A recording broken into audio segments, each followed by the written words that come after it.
Does your iRacing car currently look like it was sponsored by Minecraft Paint and Poor Decisions? We got Yes, good it news does. for that. Kobe's does. We got good news for that, though. Race Wrap Guy can fix that. With real-world NASCAR wrap design experience, Race Wrap Guy creates clean, aggressive, professional custom wraps that actually look like they belong on a Sunday broadcast instead of a back row rookie lobby. And because we like y'all, listeners of the Cool Down Lap podcast get $10 off any iRacing wrap. Just mention the podcast when you order. And if you have a real race car that needs to look fast even when it's sitting still, you'll get $100 off any real race wrap design too. Just mention this Cool Down Lap podcast. Okay, the checkered flag has flown and the race is over, and we're going to rant about it. My name is RB Turner, and here with me is my co-host. Say your name, Colby. He is Colby Peterson, and we are here with last night's AMP Racing League Cup Series winner from Michigan International Speedway. This is Aaron Ryan. What's going on, Aaron? I'm good. How are you? Don't know it by now. If you don't know, now you know. Well, I was going to say that if everybody out there is tired of seeing Aaron, You better. well, guess what? Me and Colby have been here every episode. What's that say about that? I'm knocking your viewership down. Oh, And it's trying to give other people motivation to work harder. And welcome back to the Yeah. Aaron Ryan Show. We're the hosts. He's the big deal. That's all we're doing here. That's all we're doing here. Considerably better race, Aaron, than the last couple that we've had, specifically the last few ovals. So you didn't start like on the front row. You didn't start in the lead. If my memory serves, I think you were fourth for a better part of the first run into the stage. Yeah, I didn't get a good qualifying lap. I had 3 and 4 caught me off guard. I got tighter than I was planning on it, which then kind of ended up screwing my second lap. So that was just is what it was there. That's the kind of thing with Michigan. You screw up your first lap, unless you're backing out and restarting, your second lap's probably screwed. I qualified fourth, and then I got a pretty good jump at the start.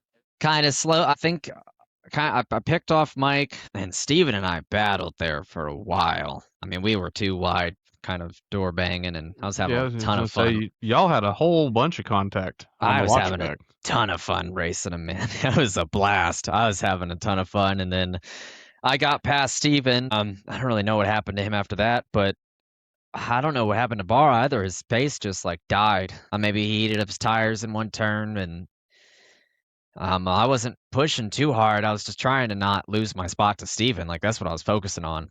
And I was able to get him at the end of the stage. Yeah, I don't know. I feel like I didn't really push that hard most of the race, aside from when Ethan and I were too wide and when Steven and I were too wide. Most of the race, I just thought I was just trying to try not to mess up. I was trying not to hit the wall coming out of 4. Like, that was my main goal. If you could hit, it seemed to be the second or third seam up from the bottom in 3 and 4, and you could almost hook the seam with your left tires. I mean, RB passed me 2 or 3 times right there just because he was able to get down into that where there's actually some banking is what it felt like. Because if you went too low, there was no banking. If you were too high, there was no banking.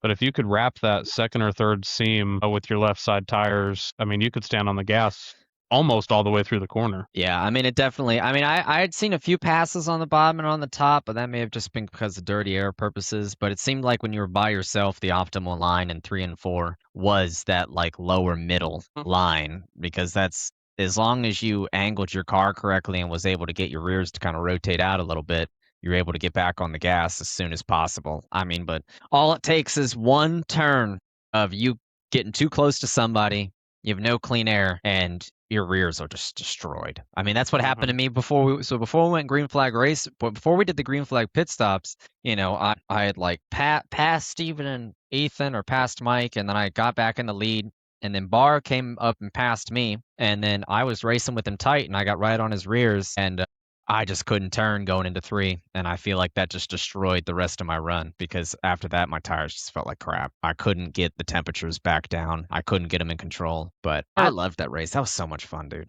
That was a good time, and then tire wear didn't seem to be quite as big of a deal as I thought it was going to be. And even so, I was and if you watch the broadcast back, I was kind of like the last car on the strategy of, like, I stayed out those last 2 cautions that we had after the stage, like a lot of the other leaders did. Picked up a couple of spots that way. And then when I went to pit road, I really felt like I was going to come back on the track and just absolutely haul ass. And I passed, a couple of the guys that had been out, 30, 40 laps by then. I passed them relatively easy. But like once I got back to like Matt Allen and Roberge, like it wasn't just a blow by scenario. And I will say this is that was it was a really it is a really easy racetrack to put people in a really bad spot without completely screwing them over in a way. You can mirror drive if you want to, like a son of a bitch too. I won't talk to RB about that, but I I'm going to ask you this just because it's you cut Barr absolutely no breaks towards the end of the stage. You knew he was struggling, and you put him in so many bullshit spots. And I told RB last night, I was like, I really want to know why Aaron races his teammates like a complete jackass sometimes. So I won't do that with Jordan or Davis, but I don't know. Barr and I race together a lot. We most of the practice sessions we do together, and we do we've done a lot of fun races together. We've done little GT3 AI leagues together. We're both really competitive. Like there is not a race where I don't want to beat Barr. Now there's not a lap of the race that when we were coming to the end of the stage, there was no way. I'm sure stage win would have been great for him and extra points. There's no way I was letting that happen. I want to beat Barr every race, and I don't think I was.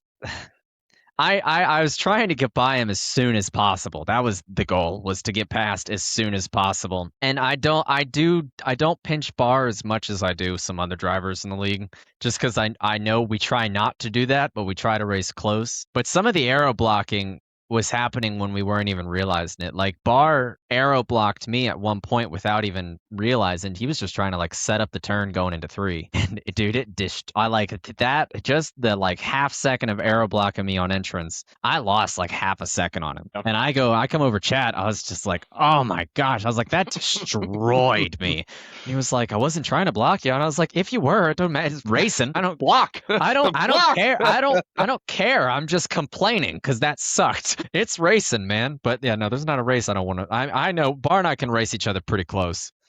Pretty close, door to door. And I could probably say the same thing with Steven. And I'm learning I can kind of do that with Ethan. Ethan and I are racing pretty close. There was a few door bangs during the race. That was a lot of fun. There was a few door bangs.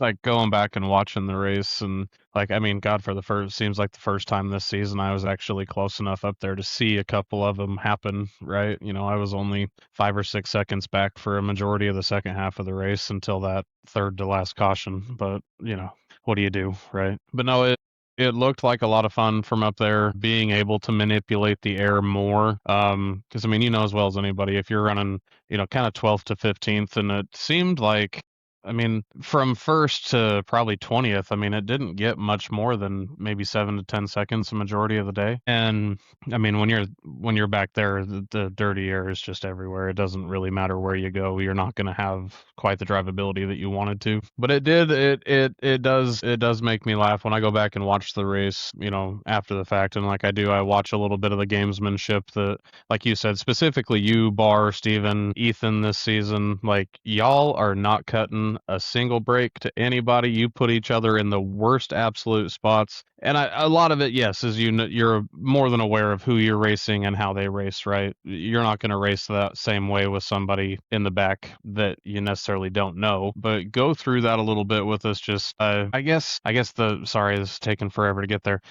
The question I'm trying to get to is like, how did you get to the point where you knew you could race Steven and Barr and some of these guys that way? I mean, Barr, I know how to race him. I know how we can race each other because of our practice sessions we do together. Like we'll, do a little simulation of like we'll run our laps and then we'll, most of our little practice sessions will be like, all right, green, white, checkered scenario, fresh tires, go get it. And we'll be, too wide and trying to find the limits of where things are. And it's really just it's pretty difficult to do because you're trying, like none of us, me, Steven, Ethan, Barr, none of us want to take each other out. Like that's not what we're trying to do. I'm just trying to make it to where I get that 1 extra tenth of speed on you. Like that's what I'm trying to make it to, where you lose a tenth. I'm not trying to make it to where you spin out. Steven, I've done lots of races with him. I just learned that over time. I mean, he knows how I race. I know how he races.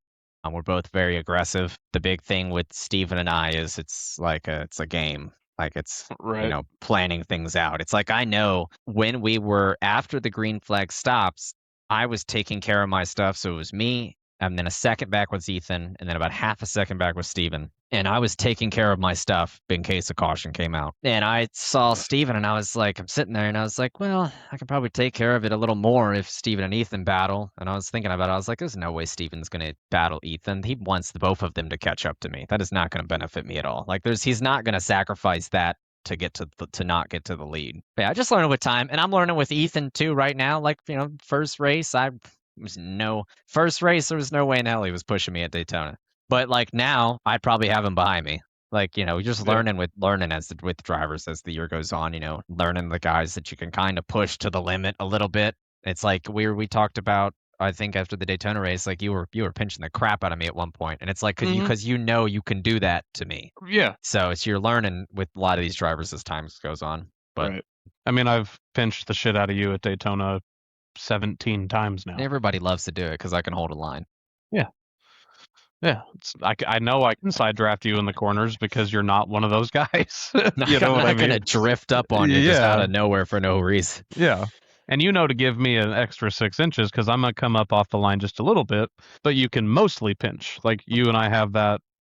You and I have that going for us, and so I like I said, I went back and kind of did a couple of like footnotes of the last couple of times we've talked. We've talked about road courses and my inability to finish well at those, and also the idea of just getting the fuck out of the way, right? We've talked about some of the shit show oval stuff. I think 5 cautions, including the stage last night. Or was it 5 or 8? It was 6, including stage 5 for instance. But to be fair, 3 of those within the last 10 laps. I mean, right. You put 90% of the field on fresh tires in Michigan, and you think there's not going to be cautions. Like everyone was balls to the wall there to the end, and that was what I was betting on. It went great.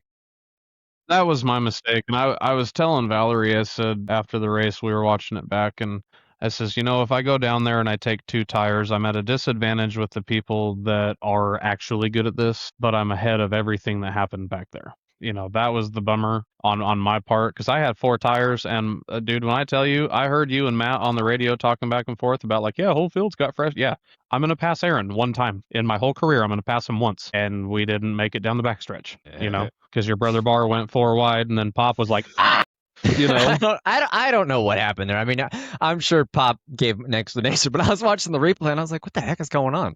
Yeah. I was like, maybe he didn't know Steven was there. It was a rough deal. Those restarts were, I had two goals. One was catch Matthew off guard every time.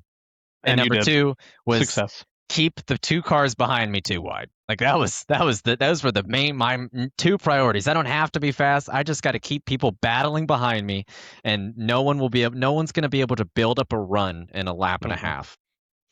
If we would have stayed green the last 10 laps, you guys would have been in trouble. Yeah, I think I would have been able to put up a fight, but I don't think I would have won. I don't know. I mean, but that all depends on I had 3 cars behind me, Well, and I don't know. It all depends on how fast they got through those guys too. Right. Well, I don't know how, and mostly because I didn't ever get to be in the situation, but I don't know what the clean air and aero blocking versus new tires. I don't know what that would have looked like. I think there was availability there on new tires to run a good enough line with enough pace. But I think at the end of the day, even if you had dog shit tires, you probably could have put it wherever you wanted to, and people couldn't have got the run they needed. Well, I'm not trying to give away all my secrets, but like people have this like fake belief, like incorrect belief in the tires. Like fresh tires are not going to be better in 2 laps passing 4 guys. Like the dirty air is horrendous. If you overdrive 1 turn, your 2-lap-old tires are going to feel like they're 50 laps old. They get hot really fast. And it's also just, I didn't pit because 1, I hate pitting from the lead. 2, I was gambling that someone would stay out and then that we would have cautions. Because if everyone pits, like, no way we're not going to go 4 or 5 wide. Like, it's not, I don't believe there was any scenario where we went green to the end there. I don't think that was ever going to happen. Well, we do have a fun fact. As a matter of fact. What's your fun fact? Well, it's not my fun fact. It's my fun fact? It's Aaron's fun fact. Oh, it's my fun fact. Oh, we were so in the admin chat. I have all the fun facts kind of pre-built, and I just asked for someone to yell out a random number depending on which one we pick for the week. And this week was Joseph Grijalva has the longest pole lap in AMP at 2 minutes 17 seconds at Coda. That was full Coda, right? It was full Coda. That was full Coda. God, people hated that race. I loved it. It was fun. I bet you fucking did. Everybody else season hated 2. it. People fucking hated that race. That was season 2, right? Yeah, that was season 2. That It's- was when I dumped. What's his name? What's his name? Brian B Train. Although Brian Lucas, Yeah, that's when I dumped him. I remember that race pretty well. He was upset. sure you were super Yeah, him sad and about it, Dove He got should've into gone- it that race. He gone faster. He should have gone fast. Wouldn't have gotten dumped. He needed one more sponsor. That's what he needed. Yeah. Yeah. But It's kind of fitting though that Joseph would be the fun fact for the week though, since he has made his return to iRacing. They didn't. Somebody in the chat was like, "Oh, we can't do that. Joseph's not here." And he was like, "What's the next person?" It's like, "Me." You. And he's like, "No, keep it Joseph." I was like, "Okay." "Okay, we'll keep it at Joseph." I was like, now Joseph's okay because I'm the fun fact. It's like, all right. Well, you can't be the fun fact 2 weeks in a row. Oh, someone else set facts that are fun fact worthy. No, I'm just kidding. Fun fact: Aaron's the only repeat interview on our podcast. That'll change at some point. There's no way that'll go the whole Far. season like that. But I've got them all built out. Some of these, most of them, I can't put the answers down because it can change every technically week. it can change every week. But going back to where we were talking about, where we were said you were reviewing the race. I'm curious. You pit on lap 65. Could you make it to the end? Yeah. Yes. You could. Yeah. Yes. I was 4 laps to the good on fuel. What? I would have fallen because by the time the cycle all worked itself out, I was in 7th. Yeah, and then 'cause we RB saw got that. by me. RB Was got you by not me. able to make it? Hell no. No. I picked on 67 and I could make it. I was not, dude. I was running 33, 34 laps of fuel. Are you serious? We were like, you You guys were going to run out if that you guys must have. You guys must have just been using. I mean, I pit to where I can make it to the end because I pit on lap 60. Well, and from where I was running, Me and Boz I are could going to lift. fight. Because that's what I'm saying. Like so we were watching, and I was like, damn, Colby pit that early. I was like, I wonder how much ground he's going to make because he's going to get an undercut like crazy. And you went up to 7th once it was all said and done. So I was curious. I'd have fell back to probably 11th or 12th. A couple of guys behind me had it, and I ended up hitting the wall on lap 82, 83, and my steering wheel was sitting about 1030-ish the wrong way. That's what allowed me to get back. That's still a heck of a jump, though. Hey, you want to know no. a fun fact? When I made my green flag pit stop, for some reason, my pit crew did not give me tires. There was a lot of pit crew problems. Jordan's pit crew didn't even count him down. No? And Zook's pit crew didn't tell him that he was parked too far forward. There's a lot of iRacing bugs this week. What kind of deal? This last update was awful. He said he was fixed it this morning. He said he was sitting in pit. He's sitting in his pit box. And he's like, nothing's happening. So he pops in reverse, moves back a foot, and they start doing his stuff. And he's like, wait, they didn't tell me I was too far forward. A lot of they iRacing didn't give bugs. me tires, man. And I'm like, why ain't they giving me tires? And then Dove's like, I don't know. Yeah, you don't know. But I go back out there, though. Luckily, I don't know how much. I was able to keep up, though, at least for the most Well, and like I said, tires didn't seem to be as big of a deal because after 3 or 4 laps of running your ass off, they leveled out anyway. Because for all intents and purposes, on a regular tire, on a regular track, and I guess it's not a fair thing to say, but for all intents and purposes, I could get to the outside of RB or Pop at any time. I could have got myself up to 5th, really at any time in my head, because I could run the outside of them better. And every once in a while, RB would get that hook on those left tires on that seam that we were talking about earlier, and he would really drive up. But I had such a good run coming off the outside, and then I could diamond the corner, or not diamond, but kind of egg shape, go take a wider entry and really dive down in front of him coming out of 2, and we'd both wash up and everything would be fine. But there was one time I tried to gas it up a little too early on the outside of him coming out of 4, hit the wall, had the wheel damage. I was good. I was going to be fine. Like I said, I'd have finished 11th or 12th if it would have stayed green, but I still had a set of tires at that caution with 10 to go. So I went down, took 4 tires, took the fast repair, and then made it halfway down the back stretch, and then wound up in pit road with 12 minutes of damage. Finished 23rd. I mean, I haven't finished in the top 20 this season yet. Davis is the same. You guys are having a rough start to the season. If it's not internet, it's somebody else's bullshit, and if it's not somebody else's bullshit, it's Kansas. Well, And like, what do you do? You know what I mean? a driver asked me for some tips after the last race, and I'll just quickly rattle off the 3 things I told him. I was like, what did number 1, I was like, just keep your tires up to temperature down, because like you said, after a few laps, if they push too hard, they might Yeah. as well be 60 lap old tires. Like, it's not gonna make a difference. It's the temperatures matter way more than the wear. I was like, 2, stay out of the hornet's nest at all costs. Yeah. And that means the cost of your tires. Like, you cannot be in there because it don't matter how fast you are. No. And then just adapt to the track. Like, so many drivers, I don't understand. We're in season 4 now, man. So many drivers refuse to like adapt, or like, it's not the same as when I practice. It's never gonna be the same. It hasn't happened a single race. Well, that's like, I don't know about you, but like the first 3 or 4 laps of the race, I was lifting and coasting all the way through the corners. It didn't matter what you ran in practice and how soon you could get back to the throttle. There was just no reason. And I got pinned on the inside. I went from 7th to 18th in like 2 laps. It was just kind of was what it was. And then I started picking them off one at a time. Ended up, I think, 15th or 14th at the stage break. Wasn't too terribly upset. Restarted on the outside, made up 3 or 4 spots on the outside, and then dicked around with RB and popped the rest of the night. Like, literally, the 3 of us, you could have put a blanket over us basically every lap from the stage break to the end of the race. Me and Colby had a good little battle going. It was fun.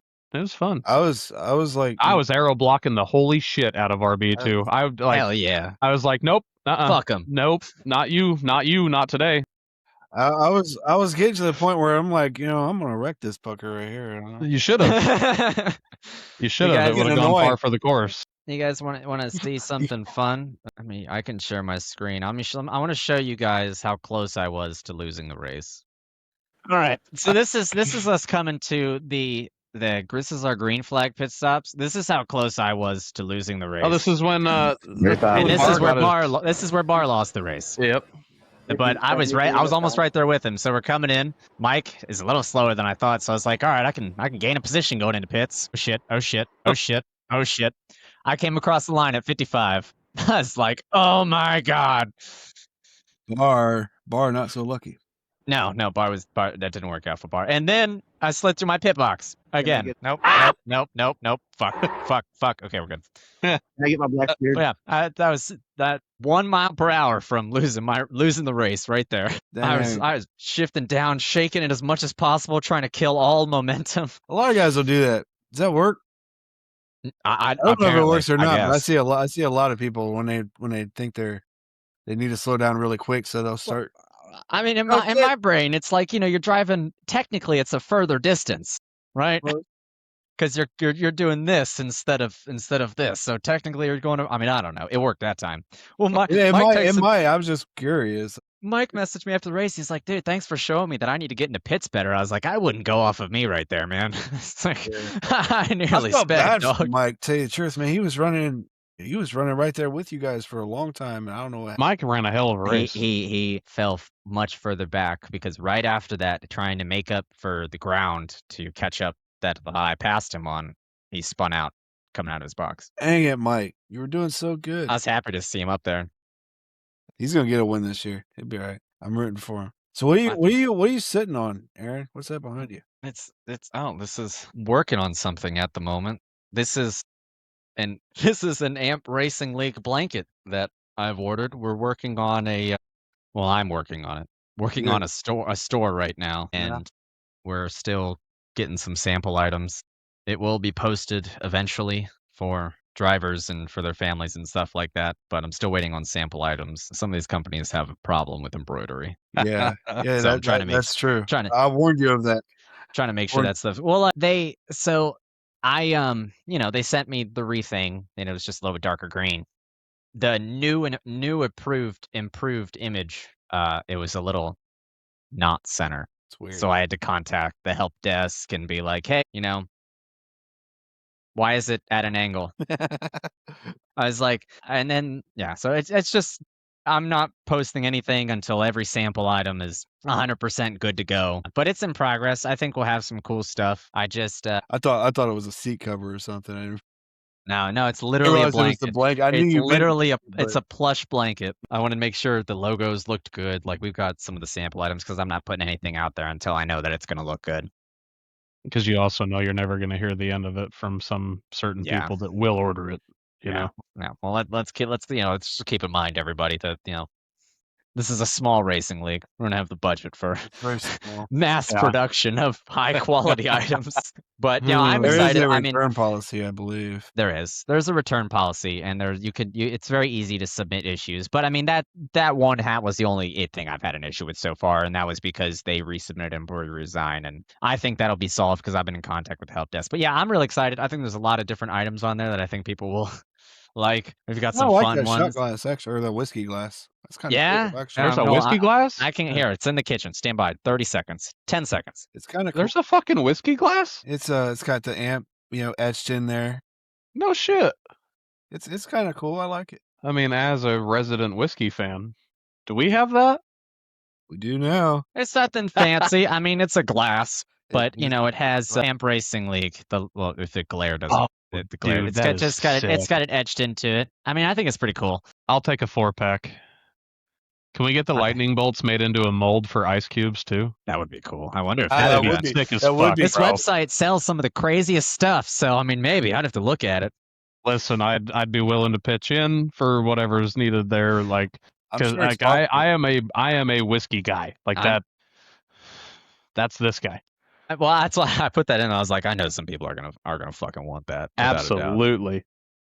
But yeah, I'm excited. I mean, there's a lot of items in there that I think will make a few people laugh. Might be fun to buy.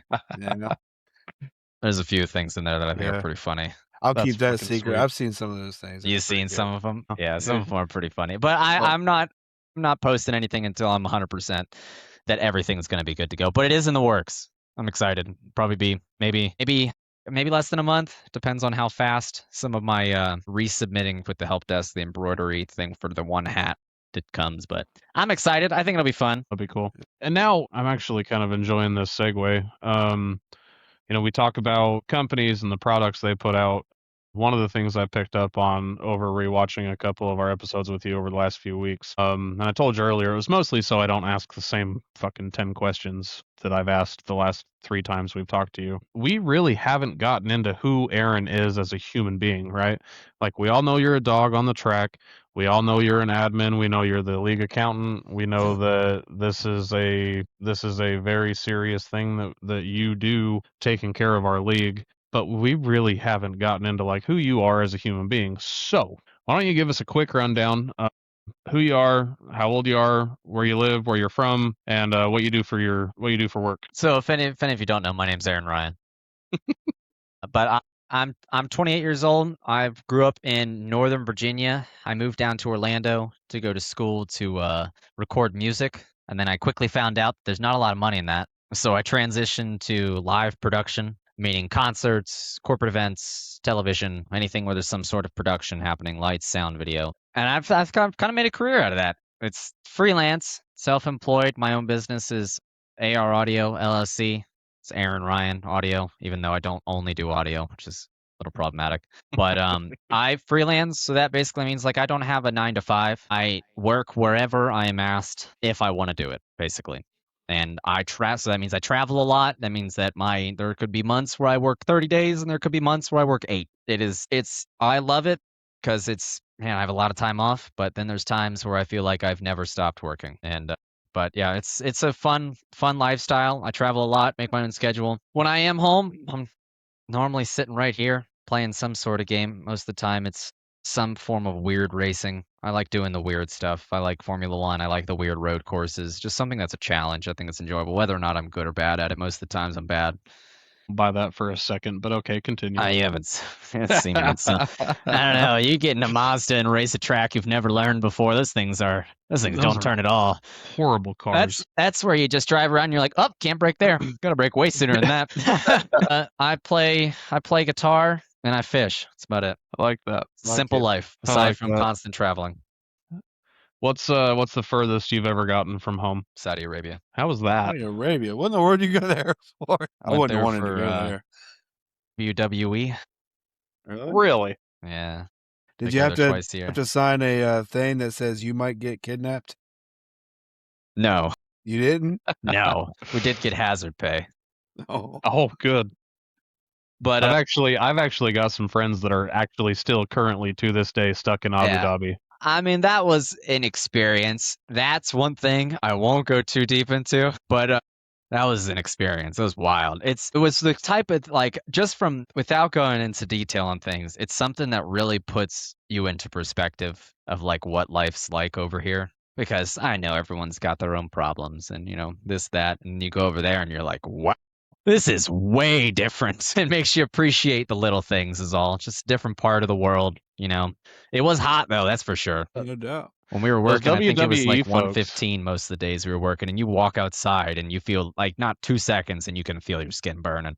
I mean, for So not a white exactly guy a like humid me heat going that over you're there. used to, right?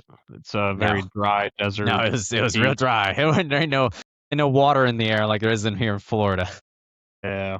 But yeah, that was an experience. I've been to just about every state, all except for a few. Hawaii, Alaska, and then like 2 in the Midwest. Been to Canada plenty of times. Been to Puerto Rico a few times. Been to Germany, been to Europe. Yeah, I travel a lot. It's hard. I used to keep track of it in my notes of all the places I've been to. It just you kind of forget whether you've been to a place or not more often than not because they're all just a city. I'm just going there to work. I'm not on vacation, right? Like I fly in, the next day I'm at the job, the next day I'm out. So it's like, we don't really see a lot. I see a lot from the airplane window. Some places you've been there probably isn't a lot to see. But yeah, I mean, I would recommend anyone to go into business for themselves. It's once you do get it going, it's an amazing thing. You're not going to make a profit for the first year at a minimal. I barely paid rent my first year trying to freelance and trying to be self-employed and stuff like that. I didn't really make any money. I barely paid rent, but once you can really get it going, it is so rewarding. The sky's the limit. You feel a lot of freedom working like that. But I'm sure at some point the traveling will slowly kill me, and I'll have to find some 9 to 5 somewhere. The WWE side of things, and again, however much you can divulge, but the production, the people, the talent, if you will, seeing it from your lens, because like we intake it on TV, right? So the production is in front of us. We have no clue what Aaron is doing. Dealing with the talent and the people and the production staff on something like that and being a part of the production staff, is it what we think it is, or is it something completely different? I think a lot of people don't realize how much goes into putting on any sort of broadcast at all. I don't. Sometimes I don't think people like realize there's a lot. Like there's, just thinking of one WWE show or one AEW show or just anything. There's like for a broadcast at that level, there's a minimum of 100 people working the show.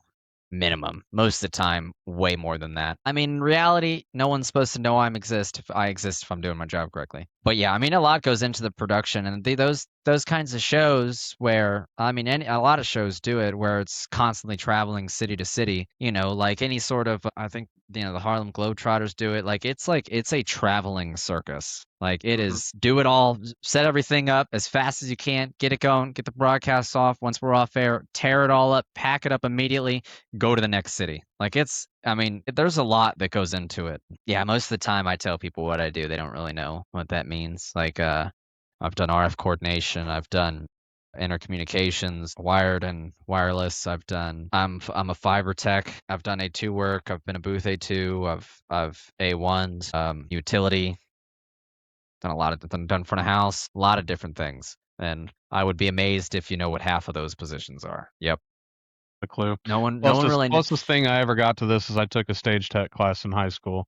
Stage tech. I got into it for the set building side of things, right? Because that's more my lane. You show me something that you want built, and generally I'll figure out how to build it, and I'll probably overbuild it, honestly. But if you ask me to plug that wire into that box and make that box transmit what's going into that box come out of that box over there, now you can kiss my ass. You can keep it. And I mean, nowadays with everything's so digital, there's so much networking going involved. That's one thing I've done a lot of as well, more audio networking wise, which kind of gives me a little bit of an upper hand on people in the previous generation who kind of refused to adapt. Very because, analog still. You know, everything used to be very analog. Everything used to be straight copper. You know, I mean, now, I mean, I'm a fiber tech. I mean, a lot of the shows that I do when I'm a fiber tech, that's glass, dog. If anyone's watching that doesn't know what fiber is, it's glass. Like they send light down they send multiple, like tons of lights down a spectrum of lights down a piece of glass, and it transmits information.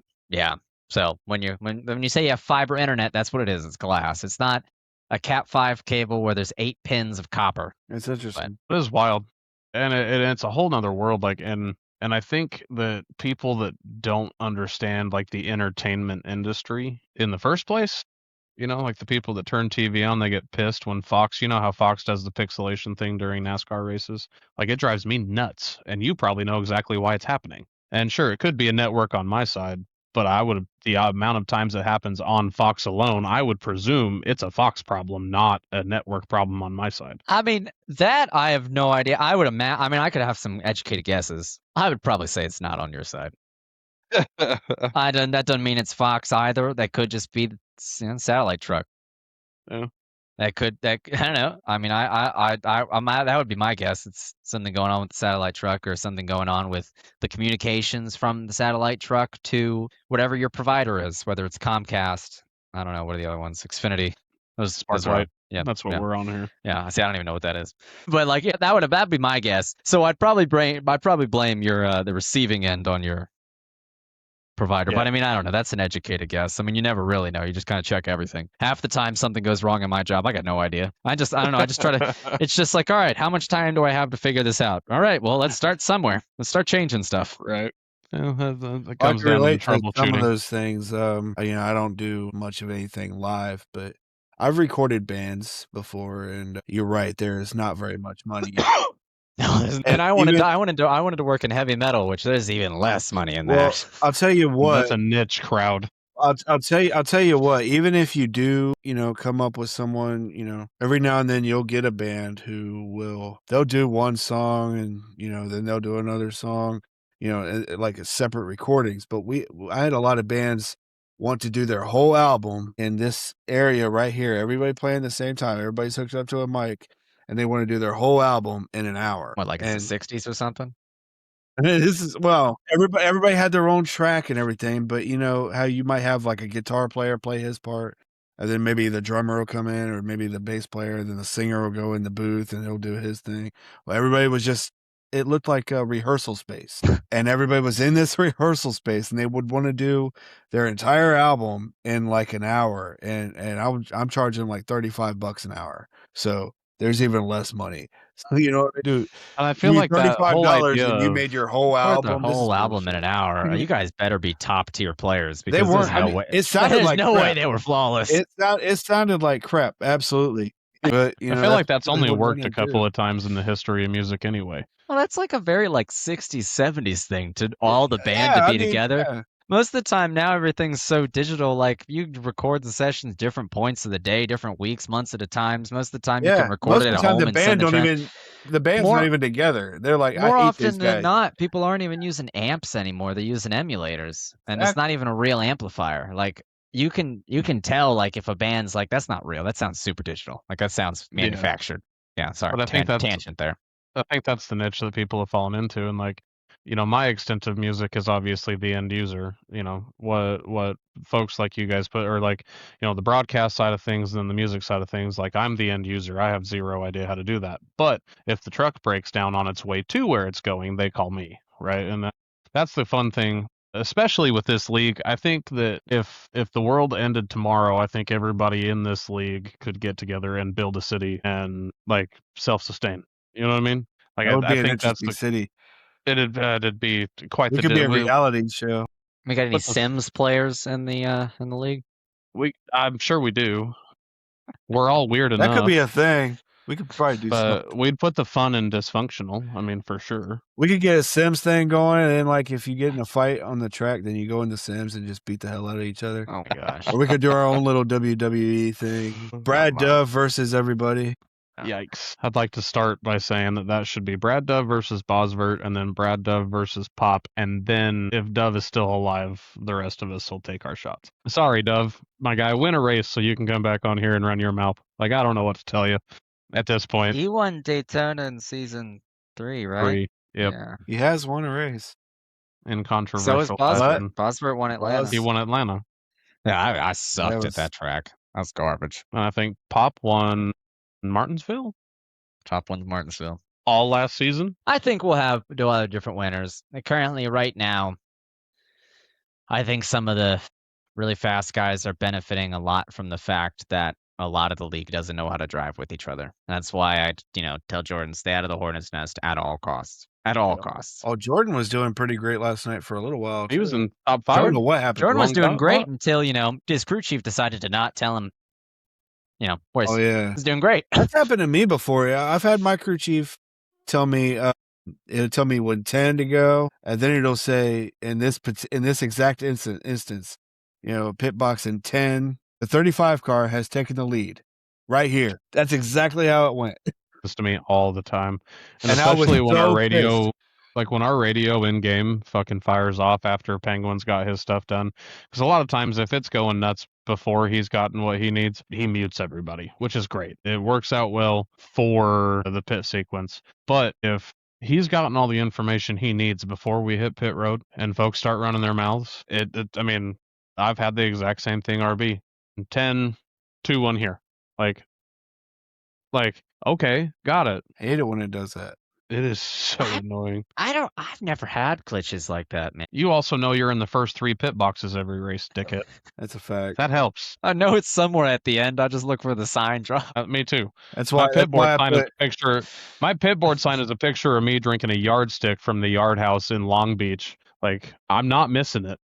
I put Yeah. my last name on my pit box in all capital letters to where it takes up half of the sign so that I don't miss it just in case, because sometimes the numbers kind of blur together, I did something similar. I have a black sign with a neon yellow RB is what it says, and it has an arrow right here for the exact reason. I just a letter instead of a number. I think there will be more winners throughout the season. I mean, Richmond, Nashville, I just got lucky because I just stayed out front and everyone just kept wrecking. Richmond, Steven's really strong there. I won last year at Michigan. Iowa, I think will be a good opportunity for someone. I think we'll have some cautions that race. Yeah. Bristol's another Note one. to self: get good at Iowa now so that I can just be in the top 5 all the time. Yeah. Well, Texas ain't gonna be no easy walk No, either. that you're gonna really tell who burned their stuff up there. I mean, I don't know. We're only 6-7 races into the season. I think there will be a lot more different winners. My guess would be that there is 6 more different winners. That would be more. my guess. Let's Talladega. play over under. have Kobe, Atlanta. over under 6. I'm over 6. Over 6. Over I'll 6. take, You I'll think there'll take be- the over 6. Okay. Give me 8. I'll say I mean, under. if I need to spit a number, give me 8. I I think mean, the other winners will be Barr, Darling. Yep. Zook's gonna win it. Zook's gonna win. I think Pop will win another race. As long as Davis has a strong recovery in the second half, he If can win Davis- races. He's Davis had a could rough win- beginning of the season. I Davis think could Davis win will he Iowa. won Martinsville in Chop a couple weeks ago. He's Yeah. just had a rough beginning to this season, and then well, and half of it's not even his fault. He's had internet connectivity problem. I mean, it just seems like anything that could go wrong has gone wrong. For and him. I think if Wennett can learn a little more about how the drivers in this league race, I think he'll also be a winner this season. That's my 6. What about RB? Come on, man. I'm If sitting we ever got a green right flag- here. I'm sitting right here. if we ever For got a my- green flag run, He says you can't win a race. You have to interview people. You have can- to I interview can't- the winner. Can you imagine how this would go if You you might win get a race? You second. can't win a race, RB. I have to interview myself. at least he's saying you So, can't. He's not saying you won't. He's saying you can't. They so can't. They can't Colby allow will. it. I won't allow it. Colby There needs to simply be will someone. There needs to be some. I won't allow it. So there needs to be someone here to be interviewed. If I fuck around and win Atlanta or Talladega, I want this entire I want everybody in the league in this fucking podcast. If I win, well, we one can of those only 2 fit races. 10. Haven't so you won a race, RB? Where'd you win? I won at Daytona season 2. You won at Daytona season 2. That's right. Okay. How many? Well, hold on. Let's do some comparative math here. How many different winners did we have last season? Davis, we had Brad, me, 7. Steven, Oakwin, Duke. If we're including the All-Star race, Alan, Ment, I mean, that literally put Allen in the Bar. top 4. So Bosford, Pop. That's 11. We had 11 different winners last season. I mean, those All-Star points literally put Matthew Allen in the final 4. Yeah, it did. It's like that counts. That shit counts. Yeah. I mean, yeah. I'm gonna talk. I'm still mad at the All-Star race. Still so fucking mad. I would have loved to have been there. I would have loved to have been I there. would this have loved to season, have but I been won't. not calling the race with Jason. I'd love to call a race, Jason. I think that'd be fun. It was all right. It's a lot of fun until you disqualify Aaron Ryan on accident. That was Oh, I so remember mad. that. You should have heard what Aaron was saying about you. I'd like to remind you that was I was still in the middle so- of a lot of problems with me at the time, and I was like, I was so pissed. "No, You dude." were not So in I a very clicked. good stance, and you put an even worse spot on yourself. I was so Yeah, upset, we like. dog. I was not necessarily in good standing with a lot of folks from AMP back then, and then I go ahead and just disqualify the guy that, like, I am actively at that point trying to be like, hey man, like, can we have a conversation? I'd like to try to, like, patch this up a little bit. I don't want to feel like you're upset with me, and I'm like, disqualify. And as soon as I did it, I was like, Well, I'll tell you didn't. what. I'll tell you what. If you don't want to feel like he was upset with you, he was for sure upset with. oh, I know. I know. The second it happened, He I was was like, cussing what you the something horrible. fuck? Oh, yeah. Like, Oh no, I knew he was mad. I mean, Because I queued I up. was I was like, Aaron, pissed. 1000% my. Like I took I as don't think much I said ownership as anything. I. No, you didn't. Yeah. No, you didn't. If I don't Actually, respond, I'm pissed. no, you queued up 5 minutes later and said it's all good, and that was it, right? And I was it wasn't like, all good. It wasn't. oh all my good. god. I mean, I've been mad before.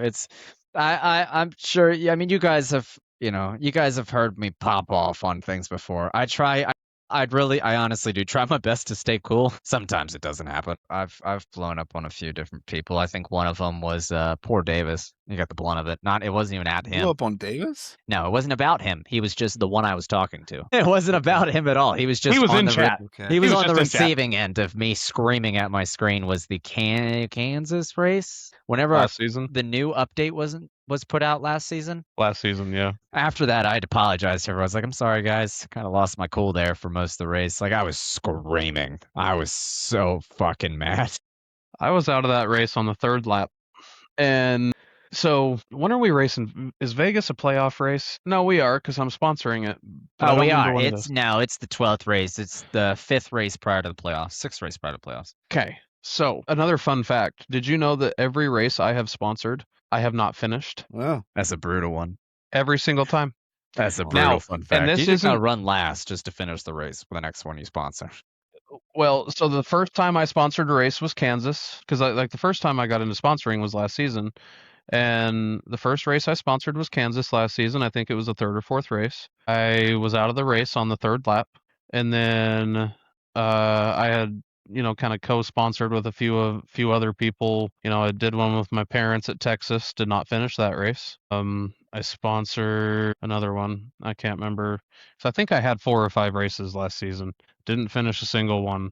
And then the first race that I sponsored this season was Kansas. So I guess I should technically say I ran the last lap after 29 minutes of optional repairs. If it makes you feel better, I've never done well at Kansas either. So there's that. I don't know. It tends to make people feel good is when I don't do well. What pissed me off about Kansas is I ran a couple of practice laps on my own. And when I say a couple, and I think there's a direct correlation. I qualified 7th or 8th at Kansas, and then I qualified 7th last night. Both of those races were like I sat down on Sunday afternoon after the shenanigans race and before our race and ran a full fuel run as hard as I could, destroyed my tires, figured out what was wrong. When I was practicing for Kansas a couple weeks ago, I ran a 20, like whatever your guys' pole speed was. I remember talking to Steven about it. He was like, I don't know how you ran. I think it was like a 29.4 or maybe a 24.9, one or the other. He's like, I don't know how you ran that. I can't get under whatever, like the next second up, like 0.3 or 0.4 was. And I sent him a screenshot because I got back in and it just screenshotted my best lap. And he's like, yeah, I don't know how you did that. And then I got into our practice session, had clean air, had everything I needed, couldn't get within a half second. Made me so mad. And the same thing last night. I You were couldn't probably get trying within. too hard, to be honest. I could, and you're probably right, but I couldn't get within 0.4 of a second of my best Michigan lap last night. I mean, a lot of Speak- times, I'll be trying like hell to get, like 2/10 faster, and I can't do it. Then all of a sudden, I'll just take a breath, chill out, and then go out and just do it. Speaking Yeah. of best laps for Michigan, here's a fun fact: 7 drivers ran their fastest lap of the race on the final lap. Last night, Mine was I that was not one of 43. those drivers. It was me, Klinkhart, Jamal, Matthew, Ethan, Roberge, and Bosworth. Fastest lap of the race was Barr at a 37.8. I didn't even break into the 8s. My didn't break into best the practice 37. lap. My best practice lap was a 37.92, but I mean, I was happy to have some green flag runs. I mean, that race was a lot it was better. definitely a breath of fresh air compared to some of the last few oval races. And it's a little confusing because, I mean, Admins and I have talked about it. Like, we don't really know how to fix the situation. Like, we made the penalty strict. I mean, a driver finished negative 15 points because he got disqualified. And Yeah. we've been this is the first race in a while we haven't handed out any penalties. Yeah. Aside from the one road race. Like, I don't know how. Maybe it's the combination of new guys, a larger field, and just not being able to get away from the first caution. Like Well, the group. I'm going to say this, and then y'all can take it to admin review later. But as a chronic back of the pack racer, if it didn't work in practice, it's not going to work in the fucking race. Stop fucking dive bombing. Stop fucking trying to overdrive your shit. Stop fucking driving like a jackass and just fucking race. Yeah, like- RB. Yeah. And I mean, I'm speaking for a handful of people, and I won't name any names, like for the contrary or the offensive. Like, I'm not going to say a single name here, but I will say this: is there are 5 or 6 people that overdrive the fuck out of their cars, and then realize that on the 6th time they do it, somebody's going to get mad and wreck you. Like, it's just the way it works, And like, from a chronic back of the pack guy to admins in this league, like, just go watch from 15th to 25th every week on the rewind. Like, dude, and you'll come up with 3 or 4 names. Now, I'm not going to stand here or sit here or whatever I'm doing and pretend that I'm not, I mean, I brought out 3 cautions at Nashville. Like, and the other thing that's happening is I claimed all 3 of them, and 2 of them weren't even my fault. Yeah, you gotta stop claiming cautions that are not your fault, dog. Well, the last time I didn't claim a caution, I ended up with a penalty over it, so I just claim That's shit because now. that one was your fault. It was 100%. one time. It's not your fault. You don't have to worry about it. Yeah. I mean, there's always going to be a hornet's nest, and people just need to be. I don't really know if it's going to go away. I mean, there's always been a hornet's nest. I mean, maybe if he gets that bad to that point, it's like, well, maybe we start offering rewards for clean racing. And you Maybe already we- do. There's already Yeah, points on the table for no X's. There's 1 point. Maybe we up it. Maybe. We put out an award at the end of the season. Mike But brought then I that think up you to end up- me. It's But like maybe I think you end up at that point. You end up with the same reason why NASCAR went to the playoff instead of the chase. Because then you just have people running 25th because they know they're going to get 20 points at the end of the season or 10 points at the end of the season. So if they just, pussyfoot around, for lack of a better word, if they just dance around the entire time, they're going to end up in a spot where they can do that. And I think that it detracts from the show that we put on, but at the same time, like 20-something cautions at North Wilkesboro, 20-something cautions at Nashville, the dumpster fire that is Kansas, and it's something bad like this. Like, I think you said it. This league does not race well at Kansas. Never has. it's always been horrible. Always been. It's always So, been horrible. I mean, and what do you next do? The season- racing itself at Kansas is okay. I mean, to my understanding, we didn't go to the chase format because the NASCAR season had not started. Like, it wasn't. They They hadn't weren't- decided what they were going to It do. hadn't been official. Like, it had been rumored, but it hadn't been an Right. official decision. Now, do I wish that we went to the chase format? Yes. Because now bear with me here. Do I think if last season we were in the chase format, I would have won the championship? By Fuck a yeah, mile. I do. By Are a you mile. fucking kidding me? I won 4 races. I finished on the podium almost every race. Fuck yeah, I think I would have won it. But that's just not the way it was. Yeah. And we got one more season of this make it or break it, and I do think things will calm down throughout the season. But I think it's gonna the same thing that's gonna happen last season. In the middle of the season, around the All-Star break, things are gonna kind of calm down a little bit. Once we get to the end of the season, shit's gonna get going wild again because people are gonna start to realize this is their last chance. They haven't done good the whole year on points, and they're gonna think this is my last shot to get a race win, and that's what's gonna happen. And then once we get into the playoffs, we have a plan to make participation not drop. I'm excited to announce that before the playoffs start. Hopefully, people will calm down a little bit. I mean, there's just so many ifs. I will say that in the last couple of races, it's not even. I don't even think it's the new guys. I keep hearing it hasn't been. It's been guys that's been here since day one. Uh-huh. At least on the iRacing side of things. So yeah, 100% has been. Yeah. Well, I don't know if that's our guys not knowing how to race around the new guys. Like, it could be. It's just everything is such a different situation. It's like, how do you blame something? That's why we're just like taking guesses. It's like, how do you fix it? Yeah, I mean, I do want to add like what you just said to what I said just a minute ago too. Like, I mean, there's no fixing it. Like we're not going to solve somebody, stop doing that and expect them, like dive bombing. Dive bombing isn't illegal.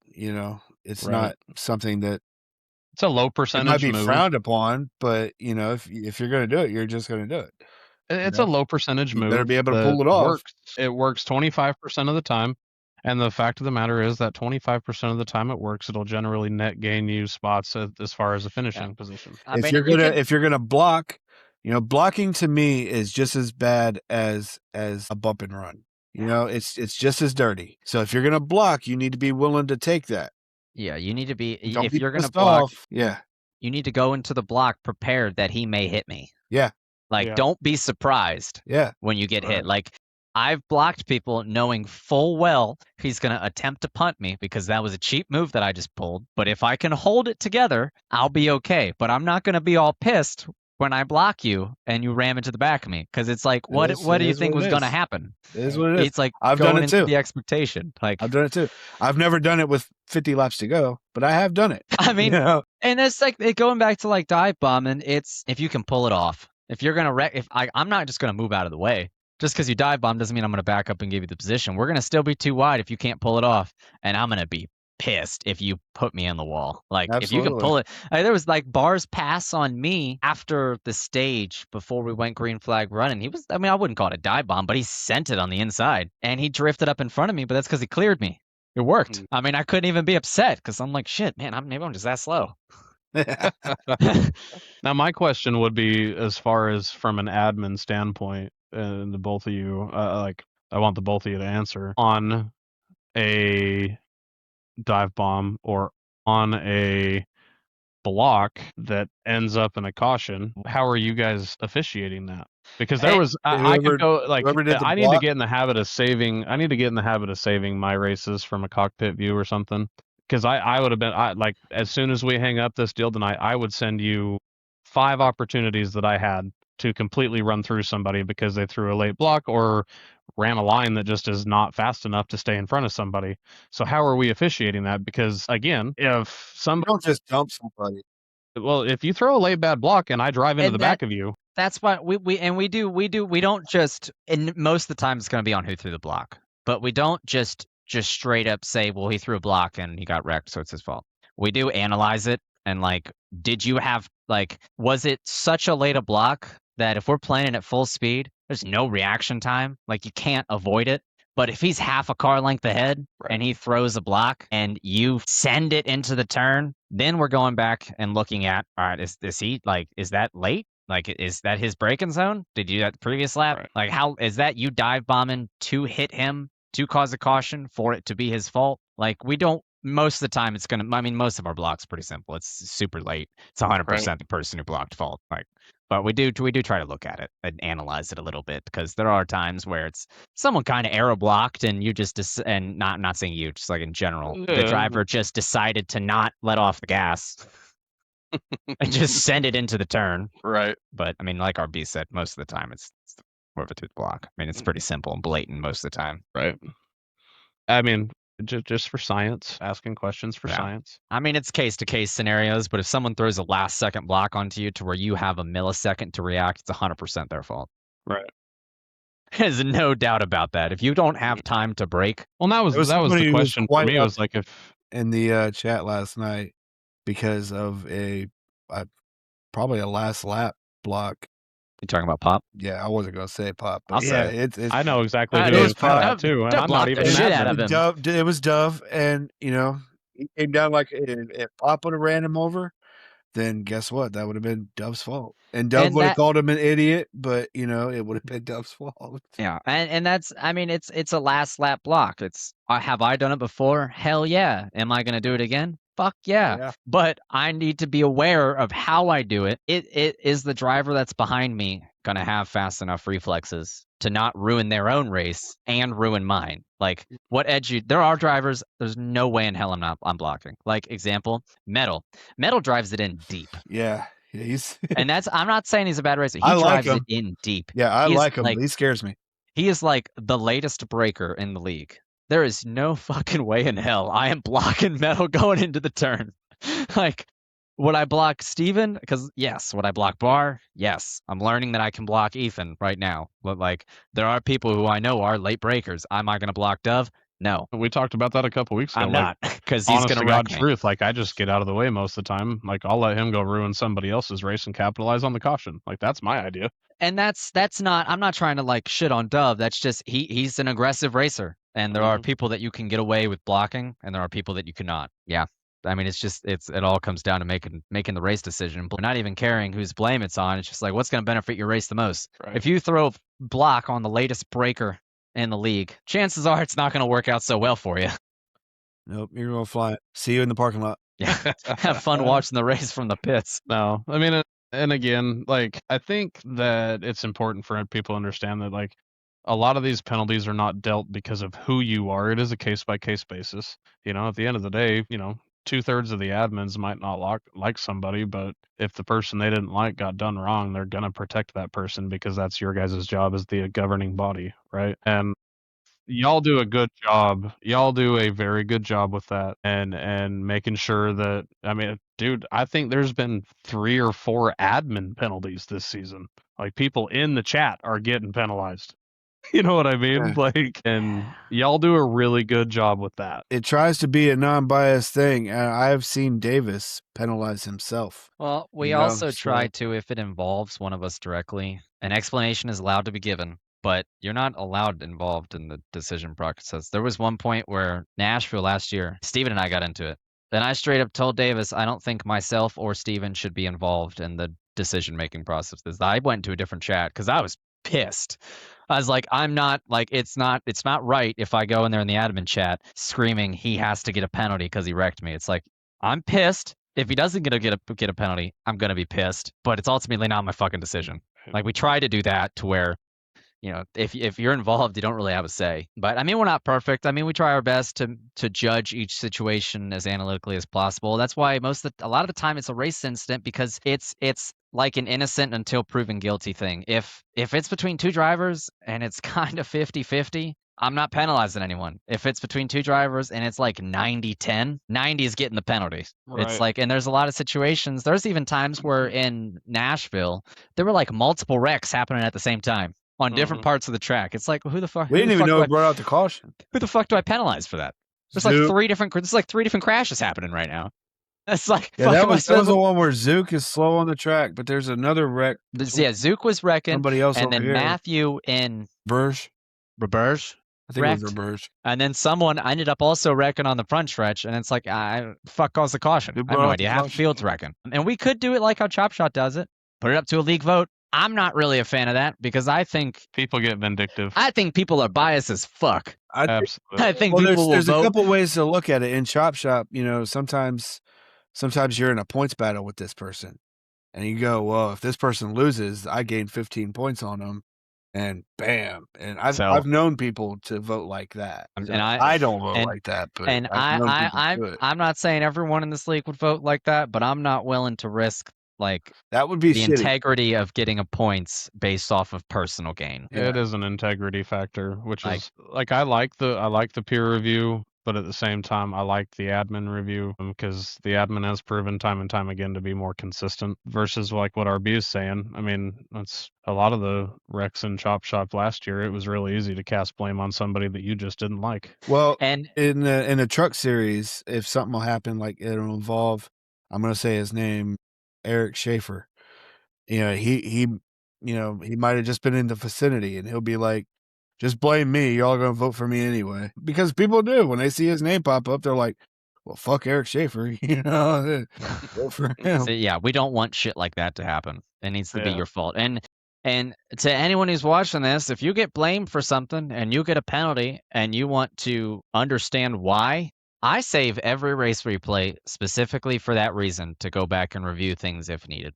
Like There's also an appeal process that was started because somebody asked a question. Yeah, We won't be afraid. name names. Don't be afraid to reach out. Like if you know something we didn't, like example, like one thing that really sucks that it would help us if iRacing could fucking do this is seeing telemetry. Do you know how much easier deciding the penalties would be if we could see your telemetry? We just got to go off your RPMs. Like, Well, now they have the actual They telemetry. have telemetry now. I can't see other drivers' You telemetry. can't see other drivers. No, I need to see other drivers' telemetry, not my own. So Because your there's a own lot of replay, times where, like, example, the blocking stuff, 2 car lengths ahead. It's like, all right, well, let's say going into a turn, somebody slams in the back of someone. It's like, okay, well, did he even try to slow down? Did he even turn? Did he just full throttle into the back of him, not giving a fuck? Because if so, it's his fault. If you have enough time where 2 seconds pass before you hit someone. Do you have Garage 61? No, I don't know what that is. Okay.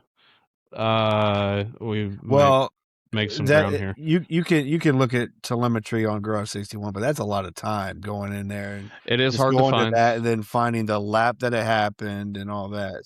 It would If you be have hard. your own replay, Does it have then live telemetry as the thing? Yes. It has does. during the races, and it has it of your It's available as soon as the competitors. session is complete or whatever. Oh, well, I I'll definitely have look into Garage that. 61, but I very rarely use it. Just I will definitely look into that. I I mean, got turned on to it mostly to understand why I sucked in the first place. When I first got on iRacing, one of the first ever leagues I got into, we ran a Wednesday night series, and it was like, so it was the same track for 8 weeks. They called it the hometown series, right? So 8 weeks straight, we were at South Boston, and then it was 8 weeks straight. It was right after North Wilkesboro came out, so and it was a late model stock league, and a couple of the guys in that league turned me on to Garage 61 so that I could one of two things. I could go in there and I could look at you can look at the fastest lap. Anybody that is logged into Garage 61, you can look at their throttle traces and their brakes, and you can decide, oh, so that's how they ran a 14-second lap, and I can't run. They also have to be logged into Garage 61. Everybody would have to be in it, yes. Yeah. But it would be an overtake. But the problem with it is it doesn't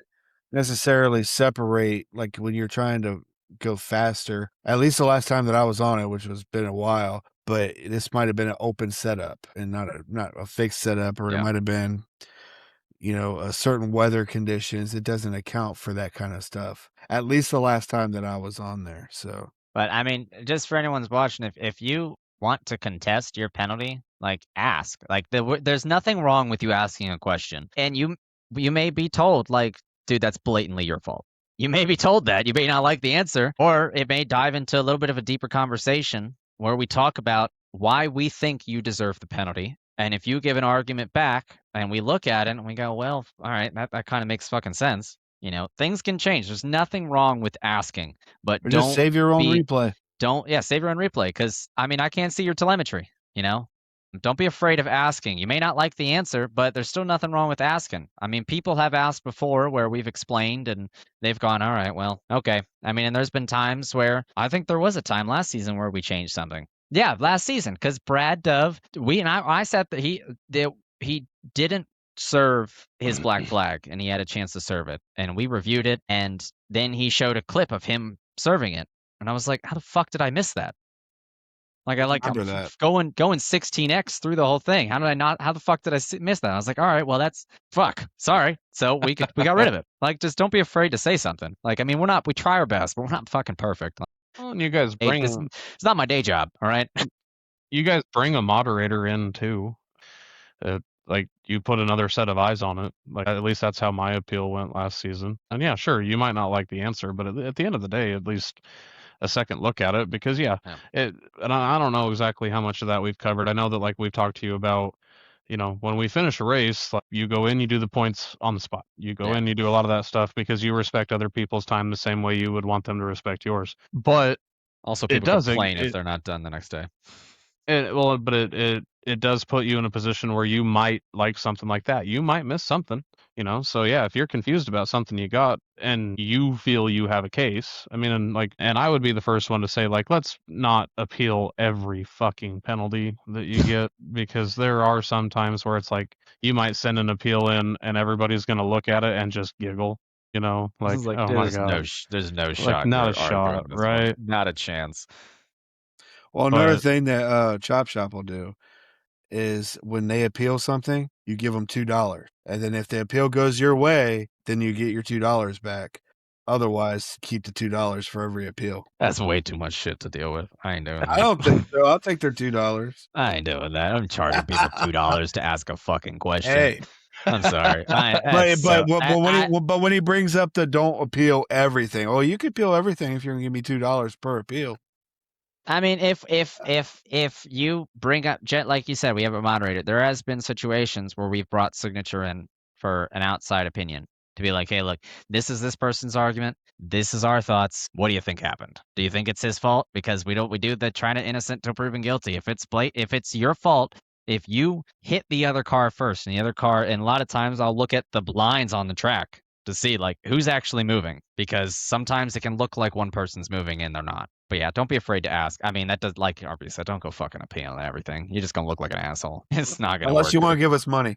I'm just gonna start. If you're appealing every penalty, I'm just gonna stop responding to you. Like every penalty is insane. Stop wrecking. Simple as that. Just stop, Rick. You wreck, you won't have to appeal anything. Yeah. You're by the time you Get out reach of the your Hornets third net. appeal of the season, it's $2 to the Cool Down Lap podcast going forward. Yeah, there you go. Right. Every review is $2 to Cool Down Lab. But like, I do go back and review stuff. I mean, I try to do it that night, and generally on Monday I'll go back and double check. And like, I've forgotten to add a provisional. I've fixed that. I mean, there's lots of times where I go back and double check it to make sure it's correct. I've forgotten to apply penalties and have to do it the next day before. Like, we're doing all this stuff that night, and depending on the race, if there's 15 incidents for us to review, I'm not getting done till 1:30 in the morning.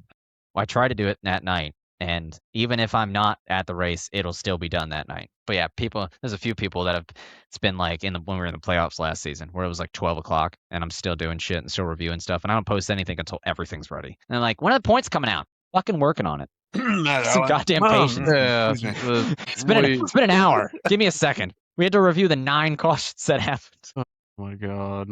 But yeah, I mean, I think it will get better. Just to recap on this big conversation we happened, I think the league will get better. I think there will be more green flag runs. I think it's just going to take time and patience. Yeah. Well, and it happens every season. There's a couple of folks that just kind of drop off. There's a couple of people that upgrade equipment and magically find more talent. There's a couple of people that just get better. It happens every season. Well, RB, you were there at season 1. Yeah, Do you remember how many cautions we had in season 1? Probably fucking 8. Like throughout the whole season. Most of those races some of those races caution free. Yeah, we ran. I mean, the championship race we ran caution free. No, not the championship. Or no, not the championship. Remember I was thinking Cornette about brought out that season one. 2. Season 2. Yeah, championship race had a caution at the end. Drama. Otherwise, your boy RB might have been the champion. And I would have been the race winner. You would have won the race. I was pissed, Yeah. and we were running what on average? Let me look at something. What were we running on average? Like 10 to 15 people a race. Yeah, maybe 17 on a good week where everybody was home. It was pretty low. I mean, we just add more and more and more people, and that's why we've set a cap. Well, how many people was it at Vegas when we went over the time? Grahova won that one, and we just ran out of time. That was season 2. Let me go to that. How many people were in that race? Season 2, Vegas. 23. 23 were in that one. So we had 7 cautions, and that was a lot for us back then. 7 cautions in one race. That was a lot for us back then. Yeah. I mean, we thought that was insane that we had that many cautions. We had 24. Yeah, we went over the time. We're like, man. I mean, we've come a long way. The racing has gotten a lot better. Reviews gotten a little better. We've tried I mean, we're trying our best to slowly improve. The rules have become more clear, but I mean, being honest with us since first race, I'm sure you've seen the league evolve. You should have seen us back in the heat days. What a shit show. I didn't get to see that. And That's I came probably for the in, best.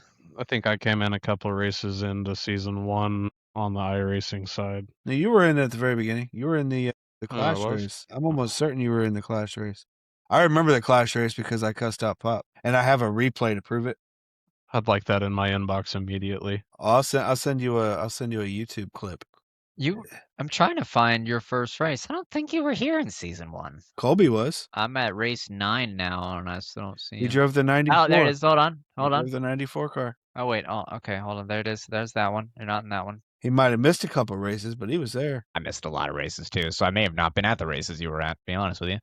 I missed a lot of season 1. Can't remember because Cornette was the season 1 champion, wasn't he? Yeah, your first race with us was Vegas in season 1. That's when that Cornette won that one. You were 10th.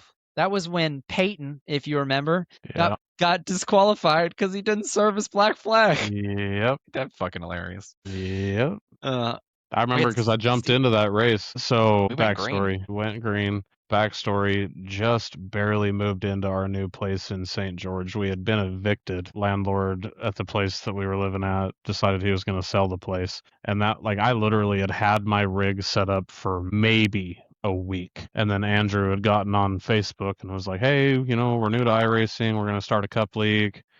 Anybody interested? And so I sent him over a message and was like, yeah, I think that'd be fun. I don't know if y'all want me or not, but I'm still kind of new. I think I was a D license still back then. And he was like, what's your iRacing number? So I sent it to him and I was like, listen, man, my iRating and my safety rating were a lot better on Friday than they are today being Sunday because I went to a party on Friday and came home and decided that iRacing Oh, was I how remember I was you going to saying spend the that. rest of my night. I remember that story. And he I was remember like, that. yeah, happens to all of us, blah, blah, blah. Yeah, we race Sunday. I was like, all right, cool. So I jump in and I've seen all the signatures stuff and I'm like, oh, cool, driver cams. That'd be kind of neat. So I jump into Discord and put my face in the fucking general voice chat. I'm like, hey, everybody's like, no. You click this other button. See this one right here? Click that one and make that work. And I was like, oh. Wow, you guys are fucking high tech. It was my first ever broadcasted race. I had never been on a broadcast before. Think about the 42-inch TV and the G920 back then to now I live 1,200 miles away from there. Yeah, I know, Aaron. Okay, not all of us can be like you. That's my chair. It helps me go fast. She's uncomfortable. Yeah. My chair is out of a 2007 Toyota Corolla. My chair's not that uncomfortable. I probably should get an uncomfortable chair. Mine hurts my ass on longer races. I mean, literally, I'll just be sitting there like, fuck, my ass hurts. Aubrey, you finished third that race. You had a front row seat to Cornette beating me. The first race we were ever broadcasted. Yep, I remember. I finished third. Now, how many races after that Vegas race was the old Atlanta? Oh God, I won't talk about that race. We didn't. Neither does Aaron. We did. Was Aaron in that race? I was not. No. Oh, was that season 2 when I fucking fought you for 14th?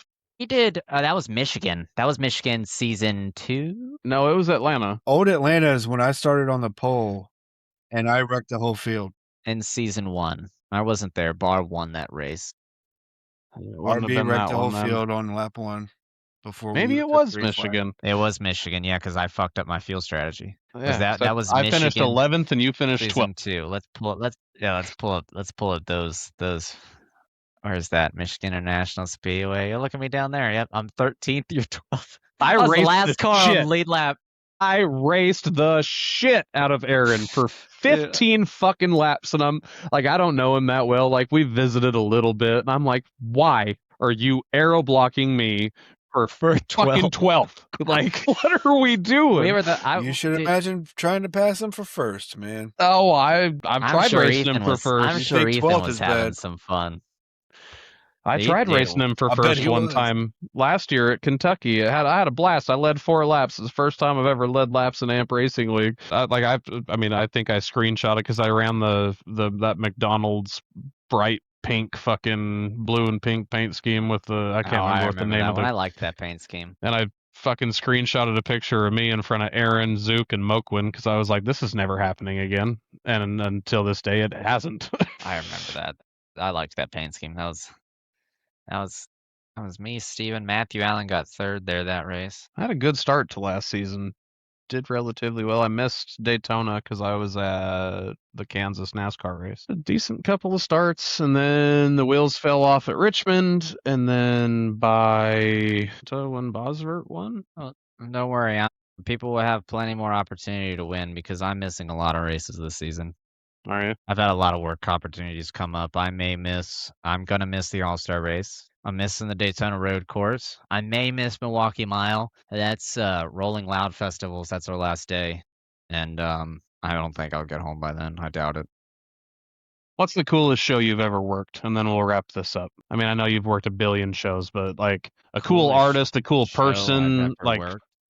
yeah, coolest show you've ever worked, where you maybe met somebody that you've always wanted to meet or something. I don't know. I've met a lot of people. I've worked some pretty cool events. I've met Magic Johnson. I met him at I think it was like a tax firm corporate event or something like that. It was something weird. Did you post a picture last year or something? You and was it Ross Chastain? Oh yeah, I met Ross Chastain at Future Farmers of America. That was fun. I was standing next to my mom, and I'm like, "Hey, look who Aaron Ryan got to meet." And she's like, "Who's that?" I said, "That's Ross Chastain." She's like, "Who the fuck's Ross?" Fuck's Ross Chastain.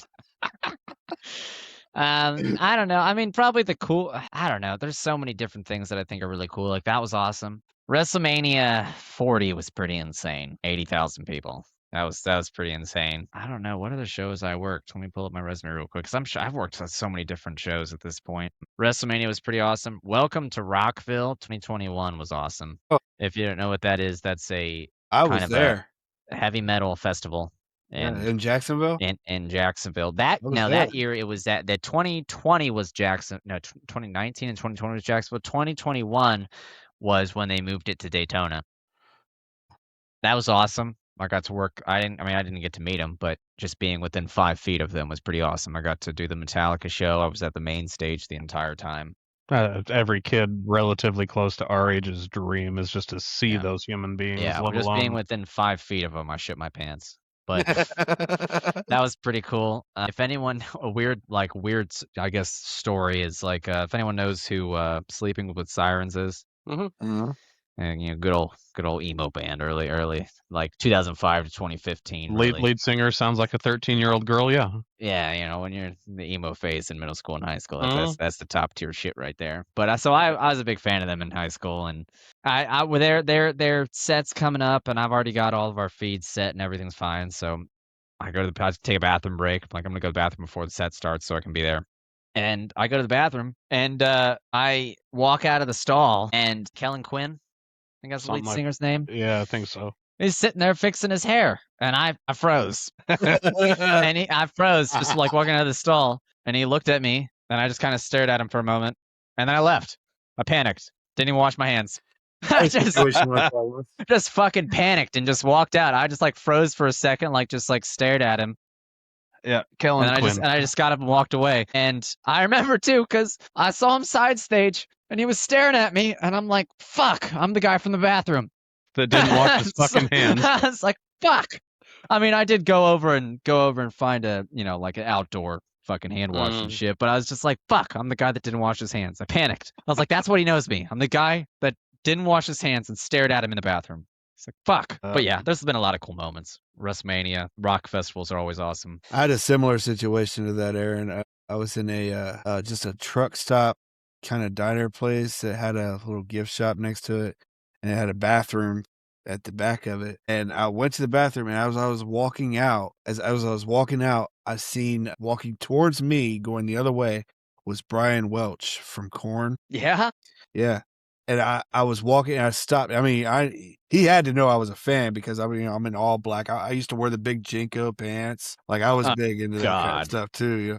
That in my day that was cool. And Korn was one of the biggest bands in the world. And he comes by, he's just like, "What's up, man?" And I'm like, "Hi." And then he just walked past me, and I kind of just stared at him, and then I left. I didn't go try to find no Korn bus or anything like that, but I'm like, Oh my God! I just saw Brian Welch from Cord at a damn gift shop in Delaware, Ohio. Hell Oh, yeah. shit. Delaware. Delaware, Ohio.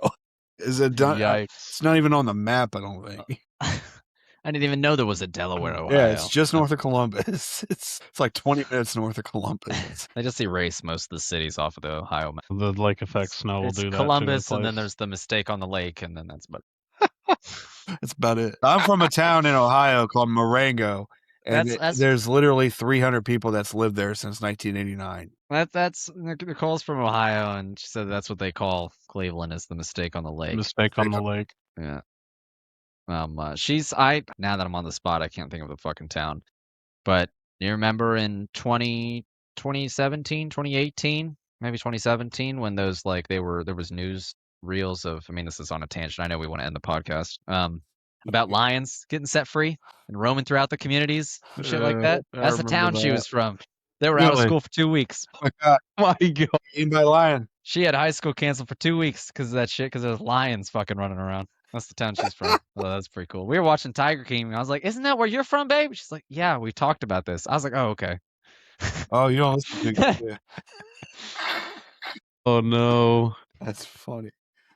I think it's fun to talk about some of those cool people you meet. I grew up in a place called Heber City, Utah. It's about 45 minutes southeast of Salt Lake, and I grew up Mormon and stuff like that. So I've gotten to meet a lot of the higher ranking church official type people that way, and obviously not everybody believes in that stuff, and that's okay. But to meet those kinds of people, I think, and especially I was 9 when I met the president of the church. You're 9 years old, you've grown up in this your entire life. You might as well have just seen Jesus at that point, right? You met the Pope? Basically. I met the Pope of the religion I grew up in. Okay, we'll just go with that. But no, honest to God, one of the coolest people I've ever met was actually Samantha Bush, Kyle Bush's wife. Yeah. Dude, Yeah. that bitch is fucking insane. And I know that Caitlin Larson gets a whole bunch of fucking publicity, mainly because Kyle's a whole lot better than Kyle at this point. Also because she shotgun beers at every victory lane. That's Yeah. But that's a way when to get Yeah. some views. But when I He's more tell of a you man than that, he is. damn it. Hell yeah, RB. Tell it how it is. Fucking say it how it is. No, I met Samantha Bush 2/3 of the way through a fucking margarita chug in Victory Lane when Kyle Busch won a truck race in Vegas a couple years ago. And that is an interesting human being to sit and visit with while she's watching, the hat parade and all the stuff go on in Victory Lane, the Neon Garage in Vegas. And the way that this is a big deal for me anyway. Some people might not think so, but the way that she interacted with my wife and my daughter was only a year and a half old at this point, and probably by far one of the coolest relatively famous people I've ever met. But I met the punter for the Raiders that same weekend. He's a douchebag. Anybody know who's Trivium is? Trivium? Yeah. Yeah. They're one of my favorite bands. One of the big reasons I started playing guitar. And if you don't know this, their lead guitarist went to Full Sail, which is the college I went to, and they've recorded some of their later albums there. So I would go and there's a viewing area, a little window. You can sit there and watch them fucking record and mix the album, shit like that. I'd go and do that a lot. And then there was a gaming event where Matt Hafey, the lead singer, frontman, was working, and I was mixing the event. And I can't think of the more awkward moment of me meeting someone in my entire life. I wanted to meet him so badly because he was like a god to me. My friend dragged me down from the broadcast booth and went over there. And he was like, "Just go say hi." And I was like, "I don't want to be that guy." And he was like, "Here, just come with me." And he dragged me over there, and I froze. And the most uncomfortable moment in my entire life was just about to happen, where my friend said, "Here, let me take a picture of you guys." You know how fucking weird that is? Yeah, that's rough. That was the most uncomfortable I've ever been in my entire life. Yeah. That's how I was when I fucking a lot of my cool experiences happened at Las Vegas Motor Speedway, and Las Vegas is a wild place, but I was we were walking kind of through the pedestrian tunnel coming from the seat side back into the infield because we camped out and stayed there. And my son Creed was running off doing something, and I was hollering at him trying to get him to like slow down. He was like, fixing to run into people and everything, and I dropped my bag from one of the merch trailers out front. So I turned around to pick it up, and when I picked it up, there was a set of fucking Doc Martens right next to my bag, and I like looked up, like I'm still crouched over, and I looked up, and it was fucking Richard Childress just Holy standing shit. right in front of me, and I was like, "Holy shit, you're Richard Childress!" And he goes, Holy "Yes, sir, shit, I am." yes, I am. Yeah, that Like is stand up, correct. like I'm digging for something for him to sign. Like I'm wearing an Austin Dillon T-shirt to this deal. Like that's the shirt I wore that day. Like big old fucking white car right in the middle of it. I could have just handed him a marker and been like, "Bro, sign my chest," But like I panicked. He ended up signing my son because they like the Neon Garage passes for kids are really cool. They've got cool little games and stuff they can play, and like they've got little I Spy stuff in the corner, and you can check mark stuff off all through the weekend. And I was like, "Will you sign this for my kid?" Like trying to play it off like I'm a humongous fan of RCR, but listen, man, will you sign this for my kid?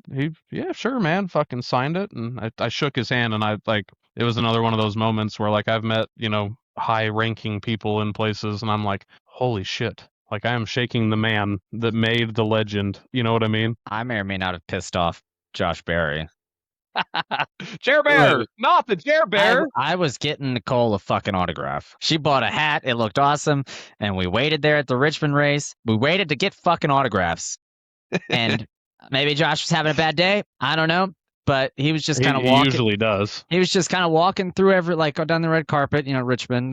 There's people surrounding on every side, and we're walking down, and he's just walking down, and I'm like, "Babe, there's Josh. Give me your hat." And I grab the hat, and I'm like, "Josh, like trying to be polite with it, Josh." And then he walks by, and I go, "Josh!" like screaming at him. I was like, "Can you sign this, please?" and I gave her the hat. I was like, "Here you go, hon." It's like, What you gotta do? Something about it, man. I was like, "Babe, you just gotta yell at him. We're here to get a fucking autograph. That is what we're here for." I was like, "There's 30,000 people screaming. He may not hear it. He may I don't know, but I got his goddamn attention." But I fucking screamed at him. I'm getting you that autograph, hon.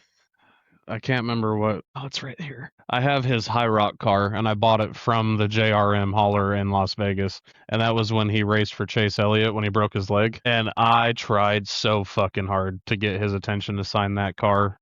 And it was on Sunday. We were standing next to the deal in the driver's meeting. Like it was bad. And is that the Vegas win? Fuck yeah. She's pretty. I think I have Noah Gregson's Vegas win sitting right there. From Fuck it. Maybe JRM. that's what we need to do. Fucking next podcast. Just diecast show offs. Diecast show and tells. I got my Raisin Brand car from last season. Oh yeah? I got that in a diecast. That was my gift to my teammates last season. Was I got in contact with Zook about halfway through the season, and I had their primary paints turned into diecasts. I'm still waiting on Zook to return my fucking Discord message. Zook. I've been trying to spend $600 with Zook for the last 4 months. Really? Does it do put out diecast? He does. I didn't know that. The process that he does, it's a little easier to do simpler designs because it's essentially a full kind of cut in paste onto the car on top of a base paint. So as long as it's a simple design, it should go pretty easily. Some of the more complicated stuff, it might not come out as great just because it's the process of you're printing the PNG file, right? Like it's not separate pieces. You're printing the PNG file that Trading Paints gives you. That one, that mellow yellow one that Bar did turned out pretty good, I thought. Dude, he was working on that one for a long time. Yeah. He stripped it and painted it and stripped it, shaved it down, fucking polished it. He spent a lot of time on that. Yeah. I mean, it took him a long time to try to find the correct stickers and stuff too. Like I think he got them on eBay. Right. But yeah, all right. I will keep yapping. We're almost at 2 hours here. Well, why don't you give your shout outs real quick? Thank you to Mr. Allen, Jamal, and Clinkhart for holding the field back. Love you guys. Thanks to Nicole for letting me do this again tonight. Thanks, Pop, for wrecking the field. Thank you to whoever caused the cautions for those last 10 laps that allowed me to just pace. I'm not the fastest car, man. I just try to put myself in positions. That's all I try to do. I try to put myself in positions. Most of the time, I'm not the fastest car. But yeah, so thank you to them. And thank you to you guys for putting this on again. If you don't already know about it, check the description of this video to check out the Cool Down Lap podcast merch. RB's wearing the hat right now. please go get yourself some and a shirt, hat and a shirt. They also sell underwear. We what? They sell a cool down lap. It says it's thongs with the Cool Down Lap podcast logo on it. No G-strings. I tried to ask Bar. I was like, "Do you think people would buy that if I put the AMP logo on a thong?" And he goes, "Babe, would you wear a thong with the AMP Racing League logo?" She goes, "What is that?" And he's like, "It's my racing league." And you just hear from the side, "No." It's like, all right, so no thongs. So what on you're the saying is no thongs on the Nicole store. already has a pair. No thongs on the store. That's where we. I feel bad that she doesn't know the league. Yeah. Thank you What kind of guys. deal is that? Check out their merch and like, subscribe, share, donate, sponsor. Don't be a fucking tool. And thank you for listening. Well said. There it was. Heavy on the don't be a fucking tool. Don't be a like fucking I'll echo tool. that like 36 times. Yeah, That's a great quote. forever. Don't be a tool. That's a quote, well, maybe not the fucking part, but that's a quote from our broadcaster. He doesn't say the fucking part, but I He added that doesn't bit. say the fuck He does word very often. privately. He probably does privately, not on broadcast. It's family friendly. We finished the shenanigans race the other day or yesterday, and all of a sudden he kind of went quiet for a little bit, and then you could tell that he had his headset away, and he goes, "I fucking hate it when people call me buddy." Fuck. And I was like, That's when you go, all right, buddy, calm down. You never call him buddy. Now we know that. But yeah. shout out Stuff at Burgers, Black Creek Diesel. Appreciate those guys being on board with me a majority of the season, taking care of the league a little bit as well. Again, super wild in my head still. Doesn't matter how many times we talk about it. Shout out to RB. I say this every week. He does all the hard things, all of them. He edits this thing. He puts the thing together for all us to join in, and I just sit here and run my mouth, which I'm very good at, unfortunately. It's a pro and a con some days. But we appreciate y'all listening. It's cool. And we're out there in the world. We appreciate the shares and the likes and the follows a ton. And I also, before RB does his read, would like to thank Race Wrap guys. Appreciate them coming on board with us. I think even more mind-boggling than somebody sponsoring a video game race cars is somebody that sponsored a show with a couple of blabbering asshole like me, and then whoever else is on. So we appreciate those as well. And I'll pass it to RB to wrap us up. All right. Well, thank you, Gobi. Thank you, Aaron, for being here. Much appreciated. Like I said, you don't have to be here, but you are, and that's great. Thank you to everybody out there listening, and thank you to Race Wrap Guy. You can find his link in the description of this video. It will be there. Does your iRacing car currently look like it was sponsored by Minecraft Paint and Poor Decisions? We got Yes, good it news does. for that. Kobe's does. We got good news for that, though. Race Wrap Guy can fix that. With real-world NASCAR wrap design experience, Race Wrap Guy creates clean, aggressive, professional custom wraps that actually look like they belong on a Sunday broadcast instead of a back row rookie lobby. And because we like y'all, listeners of the Cool Down Lap podcast get $10 off any iRacing wrap. Just mention the podcast when you order. And if you have a real race car that needs to look fast even when it's sitting still, you'll get $100 off any real race wrap design too. Just mention this Cool Down Lap podcast as well. You will get your discount. And with that being said, thank you to everybody out there listening. Much love to you all, and see you next week.